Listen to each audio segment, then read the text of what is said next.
Boa tarde. Inicialmente agradecer a Ludmila mais uma vez por essa oportunidade de estar aqui com vocês. E agora nós vamos aprofundar, nós vamos continuar com a atenção plena, que é o combustível da prática budista de meditação. Não só da prática budista, mas é o combustível, é o alimento de qualquer prática meditativa. Qualquer prática que envolve integração entre corpo e mente, que envolve essa harmonização, ela se fundamenta na atenção plena. O próprio Buda diria que é impossível alguém experimentar algum grau de iluminação, algum grau de insight, sem a atenção plena. Mas vamos já começar a nossa vivência. Eu queria fazer um convite para que todos nós colocássemos as costas eretas. Quem está no chão pode se assentar bem, quem está na cadeira pode desencostar um pouco. Então, nessa postura de coluna um pouco mais ereta, isto é feito para facilitar a respiração. Se eu coloco o meu corpo ereto, a respiração pode acontecer de forma mais desimpedida, desobstruída. E nós vamos ver que a respiração é a nossa âncora de atenção plena, de uma respiração um pouco mais consciente. Então, enquanto eu estou nessa postura reta, coluna ereta, eu vou então me dar conta do ar entrando e do ar saindo pelas narinas. E nós vamos então colocar a nossa atenção nesse processo de respiração, sem forçar, sem interferir, apenas acompanhando com o olhar interno essa respiração, sempre pelo nariz, inspirando e expirando pelo nariz. Eu começo então a me dar conta de que eu estou aqui, ocupando esse lugar, esse espaço e esse tempo. Não é necessário fechar os olhos. Eu posso soltar o olhar como aquele olhar contemplativo de horizonte em que eu não foco nenhum objeto em particular. E deixo os meus olhos então descansando nessa paisagem. Se eu puder sentir a respiração até a região abdominal, é melhor ainda. Isto é, se eu conseguir prolongar essa atenção até o baixo ventre.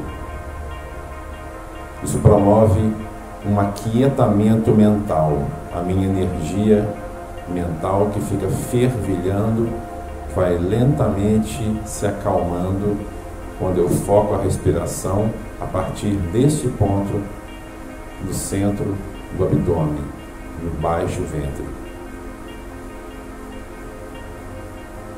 Apenas respirando. Se os pensamentos acontecem, nós simplesmente reconhecemos isso. Nós nem os impedimos e nem nos apegamos a eles.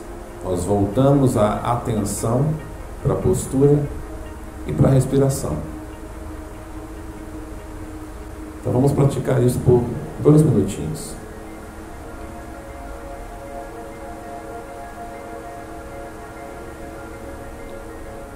Então nós vamos voltando lentamente ao nosso reconhecimento espacial, vamos nos movendo lentamente. E nós então praticamos esse conjunto de ensinamentos que se chama Dharma, que são insuperáveis, porque eles nos libertam. Nos libertam de quê? Do sofrimento, que causa uma pacificação mental. A partir dessa perspectiva é possível experimentar uma vida terrena mais equilibrada, mais pacífica, mais humanizada, mais atenta. É disso que trata o budismo. Então, é muito comum, quando nós começamos a praticar, que esse padrão mental, esse hábito mental da conversa, dessa lembrança que fica pulsando, né? Desse falatório mental, é muito comum que isso aconteça. É muito comum. Por quê? Porque isso é um eco do que vem acontecendo nos últimos anos, décadas de vida. Nós somos educados para isso, nós somos treinados para fazer análise, para concluir, para fazer previsão, não é assim? Então entrar no presente e se alinhar com ele e realmente fazer as pazes com ele é uma coisa que no começo pode parecer difícil. E aí a mente vai falar. Quando a mente falar, a orientação é coluna reta, respiração no abdômen, atenção plena. Estou falando mentalmente. Então, se eu reprimir, igual uma partícula subatômica, quanto menor o volume que eu a comprimo, mais ela oscila. Então, se eu ficar reprimindo a mente, ela vai reagir. Eu respiro e observo. Esse conteúdo, ele vai passar. Assim como ele nasceu, ele morre. E aí nós testemunhamos a impermanência, que é um outro ensinamento budista. Nós ancoramos a atenção no corpo, ao invés de ancorar a atenção no discurso. Embora eu reconheça que ele está acontecendo, eu me coloco na postura e respiro. Então, treinamento, sentar-se e fazer a prática. Mas a nossa prática tem a ver com esse aqui e esse agora. Como viver essa vida que se nos apresenta, como viver a nossa vida de forma íntegra. E o Buda sempre ensinou que o caminho para isso se chamava atenção plena, que é praticada durante a meditação. Enquanto nós sentamos aqui e respiramos com atenção plena, nós estivemos praticando esse ensinamento. Essa foi a grande descoberta do Buda.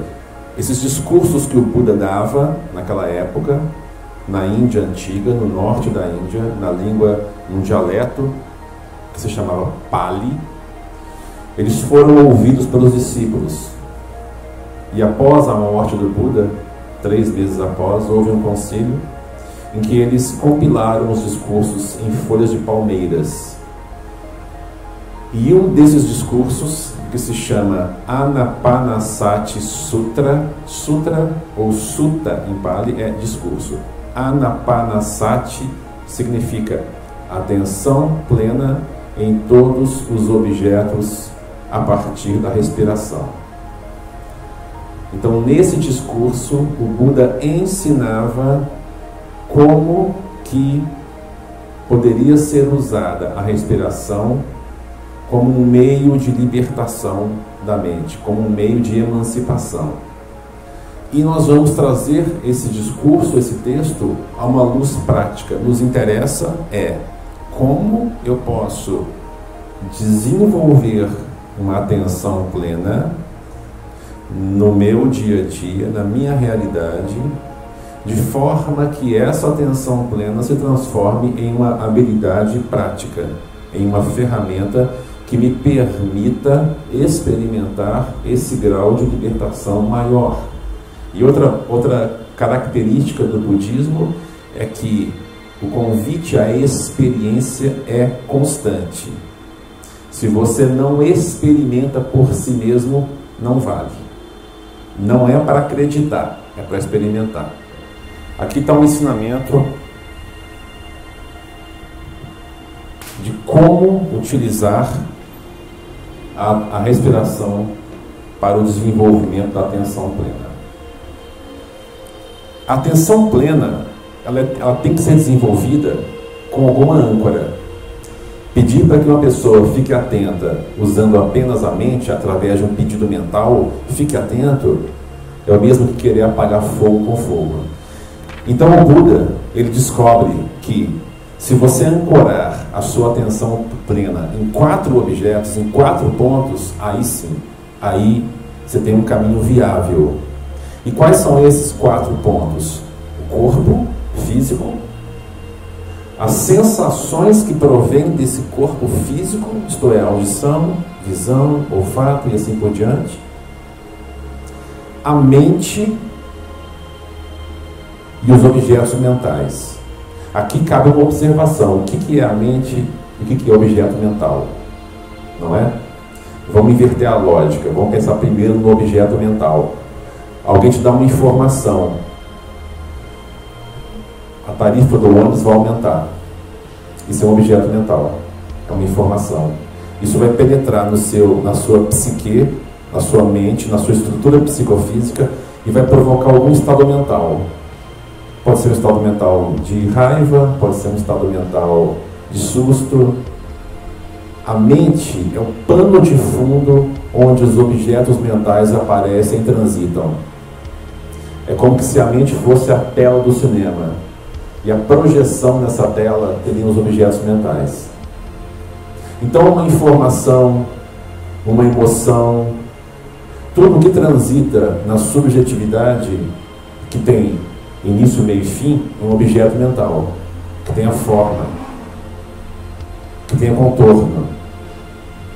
E esse objeto mental transita dentro de uma tela, que é a própria mente. Essa mente, ela pode se tornar uma mente pacífica, uma mente de compaixão, ou uma mente harmoniosa. Então nós provocamos estados mentais nessa estrutura.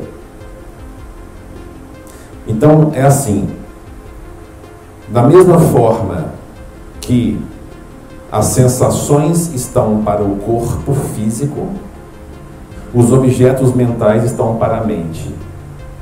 O corpo físico é a estrutura que nós nascemos, que nós herdamos da natureza e que nos permite sentir o mundo, experimentar através de sensações. Então cada sensação penetra o meu corpo físico. Um som, um objeto, uma forma, um tato, um gosto. Ok? Isso vai dando forma e contorno à minha experiência sensorial. Da mesma forma, nós temos uma estrutura mental, essa tela que se chama mente. E os objetos mentais provocam também os contornos mentais. Então, da mesma forma que as sensações interagem com o corpo, os objetos mentais interagem com a mente. Só que isso não é separado. Há uma separação didática que nós fazemos, mas é como se fosse uma pirâmide de 4 lados, um tetraedro. Imagine uma pirâmide de 4 lados, que tem 4 vértices. Em cada vértice estaria, em um deles, o corpo, no outro sensações, no outro a mente, no outro objetos mentais. Cada vértice comunicando com os 3 outros. Então essa unidade integral é isso que nós somos.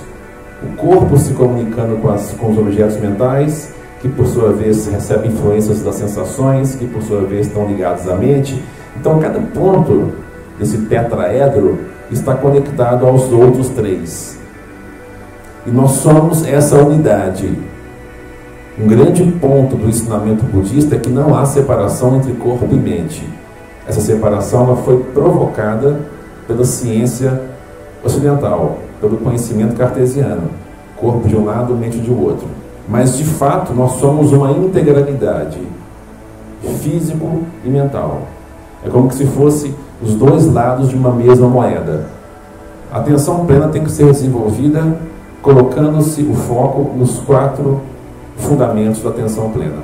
Nós vamos reconhecendo corpo, sensações, mente e objetos mentais.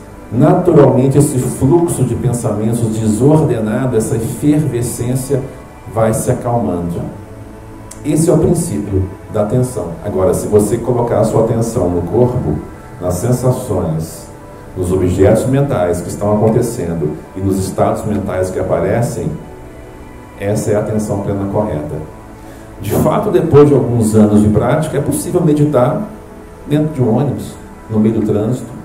Você consegue acessar esse estado de concentração pela prática, pelo simples fato de colocar a sua coluna reta e respirar correto. Nós precisamos experimentar isso, beber a água direto da fonte. E para fazer isso no começo, é sugerido um lugar mais calmo, né? Um espaço tal, um lugar calmo, afastado do barulho, propício, ventilado. e qualquer outro espaço que seja voltado para as práticas meditativas, inclusive a natureza. Coloque a sua atenção nos 4 fundamentos da atenção plena, ou seja, acompanhe o que se passa no seu corpo, com as suas sensações, com os objetos mentais e com os estados mentais. E aqui ele fala que quando você desenvolve a atenção plena nos 4 fundamentos da atenção plena, você desenvolve então os 7 fatores da iluminação. Os 7 fatores da iluminação são 7, digamos assim, níveis de realização que você vai adquirindo nessa prática. Com essa prática, você vai armazenando, você vai desenvolvendo uma energia crescente. Essa energia crescente tem 7 aspectos, que são os 7 fundamentos da iluminação, ou 7 aspectos da iluminação. Essa iluminação é a sua presença no aqui e no agora, vivendo a vida, a sua vida, como deve ser vivida. E o principal aspecto dessa realização iluminada, ele sugere também no texto. Ele fala, afastado, ou colocando de lado a cobiça e o desprazer pelo mundo. Esses 2 termos, a cobiça e o desprazer, é o mesmo que apego e aversão. A cobiça seria o apego, o desprazer, a aversão. Porque nós temos uma tendência, um instinto de querer nos apegarmos ao que nos causa prazer e correr do que nos causa dor. Nós normalmente estamos correndo atrás das coisas e nos apegando às coisas que nós julgamos que nos dá prazer e queremos a repetição desse estímulo, e normalmente estamos fugindo daquelas outras coisas que nos causam desprazer ou dor. Isso é normal no ser humano. Mas é esse ciclo que nos coloca no sofrimento, porque esse ciclo, essa lógica, é a lógica da ansiedade. Nós ficamos presos na ansiedade. A palavra em sânscrito usada pelo Buda para descrever esse sofrimento era tanya, T-A-N-H-A, em Pali. É essa ânsia que em alguns momentos se traduz como uma ânsia de apego e em outros como uma ânsia de aversão. A palavra sofrimento vem do sânscrito dukkha, insatisfatoriedade.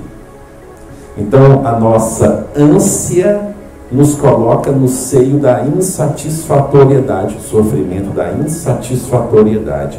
Eu nunca estou satisfeito com o que eu pego, com o que eu tenho, com o que eu cobiço, e eu nunca estou satisfeito com aquelas dores que eu não posso evitar.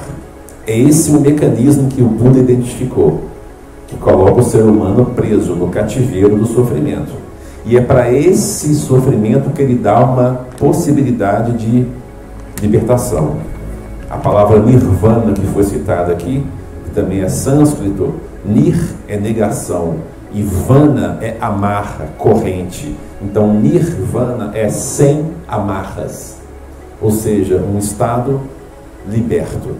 O ensinamento é: examine um pouco mais o mecanismo do apego e da aversão, porque esse é o mecanismo do sofrimento. Só é possível ir além disso com atenção plena, quando eu reconheço isso. Então, quando nós praticamos dessa forma, os 7 fatores da iluminação vão aparecendo. A atenção plena é a base. Sem a prática da atenção plena, não há o que se dizer em prática de meditação ou prática de iluminação. Não há, não tem condições. Através da atenção plena, que é desenvolvida como? Nos 4 fundamentos: corpo, sensações, objetos mentais e a mente, né? Observando, senta-se, respira-se e vai observando-se, ok? Quando nós fazemos isso, o simples fato de nos colocarmos nessa postura já desenvolve automaticamente a atenção plena pura. Essa atenção plena é o primeiro fator. Ela vai dar o suporte para a investigação da realidade. Então, tudo aquilo que me cerca, todos os sons, as cores, os cheiros, todos os objetos mentais, toda a realidade que emerge no meu ser, seja ela concreta, física, seja ela mental, eu terei condições de investigar agora com um olhar mais atento, com um olhar de sabedoria.